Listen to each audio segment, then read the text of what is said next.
ETF index mutual funds నేర్చుకుని stock మార్కెట్లో రాణించాలనుకుంటున్నారా? వెంటనే ఈ నెంబర్కి కాల్ చేయండి. నమస్కారం అనిల్ సింగ్ గారు. నమస్తే శిరీష. సార్, ఈరోజు గోల్డ్ రేట్ ఎలా ఉంది? అండ్ 90,000కి అయితే గోల్డ్ రీచ్ అయిన వార్త అయితే మనం వినడం జరిగింది. అండ్ నిన్న మనం మాట్లాడుకోవడం కూడా అసలు 90,000 వస్తుంది అంటే వస్తుందిలే అని అనుకున్నాం, కానీ 90,000 ఫిగర్ చూసాక 1,00,000 వరకు ఎప్పటిదాకా వచ్చే అవకాశం ఉంది అన్న క్వశ్చన్ అయితే వచ్చేసింది. సార్, ఎప్పటిదాకా 1,00,000 రీచ్ అవుతుంది? దానికన్నా ముందు మనం బంగారం కొనుక్కొని సేవ్ చేసుకోవాలి అంటే ఏది కరెక్ట్ సమయం? ప్రతిరోజు ప్రతి ఆపర్చునిటీ ఒక కరెక్ట్ సమయం అని చెప్తాను బంగారానికి. ఎందుకంటే ఇప్పుడైతే తగ్గేదేలే అన్న డైలాగ్ కూడా చిన్నగైపోయింది బంగారం ముందు. ఎందుకంటే అలాంటి కైండ్ ఆఫ్ రైస్ చూస్తున్నాం కాబట్టి ఎక్స్పోనెన్షియలీ హయ్యర్ గ్రోత్ అనేది మనం గోల్డ్లో చూస్తున్నాము. సో ఇక్కడ ముఖ్యంగా ఏంటంటే ఎవ్రీ టైం మనకు గోల్డ్ కిందికి వచ్చినప్పుడల్లా ఏమనిపిస్తుంది అంటే కనీసం ఇవాళ ఒక 1,000 రూపాయలు పడుతుందా, ఇవాళ ఒక 500 పడుతుందా, కనీసం ఒక 5,000 అన్నా పడుతుందా అంటే మన ప్రేక్షకుల ఆశకి హద్దు లేదు. అఫ్కోర్స్ మనకు కూడా అదే ఆశ ఉంటుంది. Of course we are also one among them. So ఇక్కడ ముఖ్యంగా చెప్పుకోవాలి అంటే గోల్డ్లో మీకు తెలుసా 3 ఇంపార్టెంట్ స్టెప్స్ అనేది, అంటే 3 కొండల్ని దాటి ఇప్పుడు 4వ కొండ వైపు వెళ్తుంది. అంటే it's like a huge resistance అనమాట. పెరుగుతూనే పోతుంది. 90,000 ఫ్యూచర్స్లో చూపెట్టేంత వరకు అసలు ఊపిరి తీసుకునే ప్రసక్తి లేదంటుంది గోల్డ్. సో అది ఎలా పాసిబుల్ కాబోతుంది అది చార్ట్స్లో చూపిస్తా. అంటే రికమెండేషన్ మనం ఎప్పుడు ఇవ్వం, కానీ నాలెడ్జ్ షేర్ చేయడం వల్ల ఏమవుతుందంటే మీరందరూ కూడా నేర్చుకుంటారు కాబట్టి ఎడ్యుకేషన్ అవేర్నెస్ మనం చేస్తున్నాం. అఫ్కోర్స్ డౌట్ ఉన్న వాళ్ళు చాలామంది కాల్ చేసి అడగచ్చు, దట్స్ దేర్ విష్. బట్ ఈ రోజున 9,000 నిన్న 18th డేట్న పెరిగితే ఈరోజు 19th డేట్న 9,044 అయిపోయింది 24 carat gold. So let me give you that brief. So నిన్నటి చూసుకుంటే మనం అనుకున్నట్టుగా 9,000 ఎగ్జాక్ట్ ఫిగర్ అనమాట. ఈ రోజున 9,044. It has gone up by 44 rupees. Okay, so 22 carrot గోల్డ్లో 8250 అండ్ 8290 ఈ రోజున ఇది కూడా పరిగెడుతుంది 9,000 వైపు.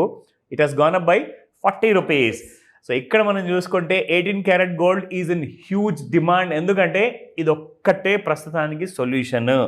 మీకు డబ్బులు మిగులుతాయి, పైగా మంచి క్వాలిటీ ఆభరణాలు మీకు వస్తాయి. అండ్ 18 క్యారెట్ గోల్డ్లో you can see that it is almost the same. అంటే 22 క్యారెట్ గోల్డ్కి అండ్ 18 క్యారెట్ గోల్డ్కి ఎక్కువ డిఫరెన్స్ లేదు మీకు. సో కాబట్టి డిమాండ్ చూసుకుంటే 33 రూపీస్ పెరిగింది ఇక్కడ.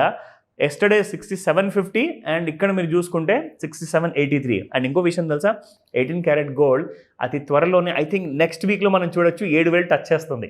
ఓ గాడ్ సార్, అవి పెరుగుతున్నాయి అంటే ఇది కొనుక్కుందాం అంటే ఇది కూడా అలానే పెరుగుతుంది. అంటే ఇప్పుడు ఒకసారి బేస్ ప్రైస్ అంటూ పైకి వెళ్ళింది అనుకోండి, ఇక వేరే దారి లేదు. ఎందుకంటే మన ప్రెసిడెంట్ గారు ట్రంప్ గారు ఆయన రోజు పొద్దున సాయంత్రం ఒకటే పని, అందరినీ వణికించడం. ప్రపంచం అందరినీ వణికిచ్చేస్తున్నారు. ఏ దేశం కూడా పీస్ఫుల్గా లేదు.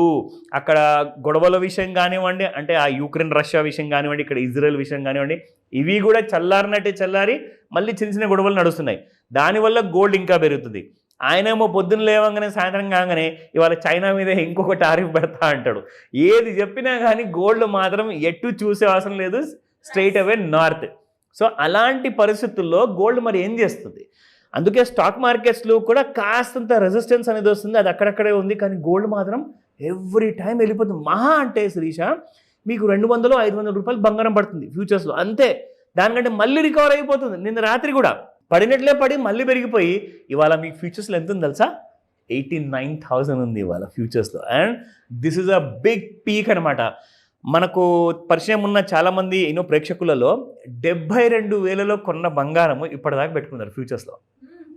They just rolling it over in the futures అనమాట. అంటే మనం రికమెండేషన్ కాదు, నాలెడ్జ్ పంచుకున్నాం కాబట్టి ఆ నాలెడ్జ్ వల్ల ఆయనకు కరెక్ట్గా మన వీడియోస్ చూసి బాగా అర్థమైంది కాబట్టి he is able to gain that much. అంటే 72,000లో కేజీ బంగారం కొంటే ఇప్పుడు 89,000 అంటే ఎంత పెరిగినట్టండి? దాదాపు 17,000 రూపీస్, 17,000 to 18,000, 90,000కి వచ్చేస్తే.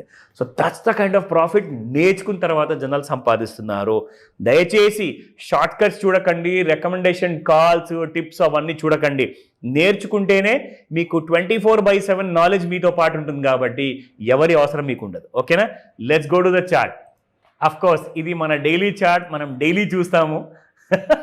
సో డైలీ చూసి అసలు ఎలాంటి చేంజ్ ఉంటుంది, ఎప్పుడు పడుతుంది అనుకుంటే ఎక్కడ కూడా అసలు బంగారం కిందికి వచ్చే అవకాశం లేదు. అండ్ ఇట్ హ్యాస్ వెరీ కంఫర్టబుల్గా క్రాస్ అని చూడండి. అందరూ ఏమనుకుంటారు తెలుసా, చాలా పెద్ద పెద్ద కోర్సులు ఉన్నాయండి టెక్నికల్ అనాలిసిస్ నేర్చుకోవాలంటే. సిఎంటీ అని చెప్పేసి చార్టర్డ్ మార్కెట్ టెక్నీషియన్ అని చెప్పేసి యూఎస్ బేస్డ్ కోర్స్ ఉంది. దానికోసం జనాలు కొన్ని వందల్లో వేలల్లో లక్షల రూపాయలు కోచింగ్ తీసుకొని నేర్చుకొని నేను పెద్ద తోపునని చెప్తారు. కానీ నిజంగా అంటున్నాను, మనం ఎంత సింప్లిఫైడ్ మెథడ్లో ఇక్కడ నేర్పిస్తున్నాము. మీకు ఇక్కడ ఏదైనా క్వాలిఫికేషన్ అవసరమా, కాలేజ్ వెళ్ళాలా, ఇన్స్టిట్యూట్కి వెళ్ళాలా, జస్ట్ మన వీడియో చూడండి, నేర్చుకోండి, దాని ప్రకారంగా మీకు ఫుల్ క్లారిటీ వస్తుంది. పైన ఒక హారిజాంటల్ లైన్ డ్రా చేస్తే అది దాటిందంటే బై జోన్లోకి వచ్చినట్టు, ఒకవేళ కింద పడిపోయింది అనుకోండి సెల్లింగ్ జోన్లో వచ్చినట్టు. సో నా ఇప్పుడు ఇక్కడ మీకు ఒక ముఖ్యమైన విషయం చూపెట్టాలి. ఇందులో ఇది 30-minute ఇంట్రాడే చార్ట్ శిరీష. మీకు గుర్తుంటే ఒకసారి ఇది చూడండి. మనము యాక్చువల్గా ఫస్ట్ రెసిస్టెన్స్ అనేది ఇదని చెప్పాం. ఎందుకంటే దీని పైన వెళ్లకుండా కిందికి రాకుండా దాదాపు వారం రోజులు, ఒక 6 to 8 days వరకు అదే ఏరియాలో ఉండిందనమాట. ఇది దాటంగానే ఇది ఫస్ట్ మెట్ అనమాట. ఈ ఫస్ట్ మెట్ దాటిన తర్వాత మీకు రెండో మెట్ ఇక్కడ చూపిస్తాను. ఇందాక నేను చెప్పాను కదా 3 కొండలు దాటిపోయిందని స్టార్టింగ్లో. So this is the thing. So ఇది ఒకటి, ఇది రెండోది, ఇది మూడోది ఇప్పుడు దాటేసి మీకు ఇక్కడ మళ్ళీ ఒక చుక్కలా కనబడుతుంది పగటిపూట. So it has traded around 88,930.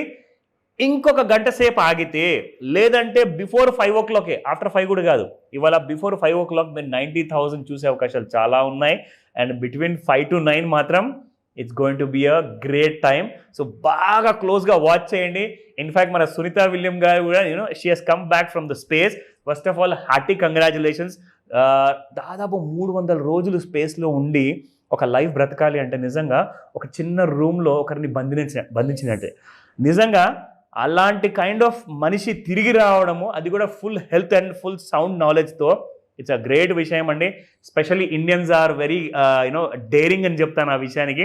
So అంత డేర్ అక్కడ దాకా ఆమె వెళ్ళి అంత రిస్క్ తీసుకుందంటే this is nothing what we are doing. ఓకేనా? So first of all congratulations Sunita William గారికి. సో ఈ ఇన్ఫర్మేషన్లో ఇంకా అప్డేట్స్ కావాలి ఆర్ మీకు నాలెడ్జ్ కావాలి అంటే ఖచ్చితంగా నాకు కాల్ చేయండి. Thank you sir. Thank you so much. Welcome Sirisha.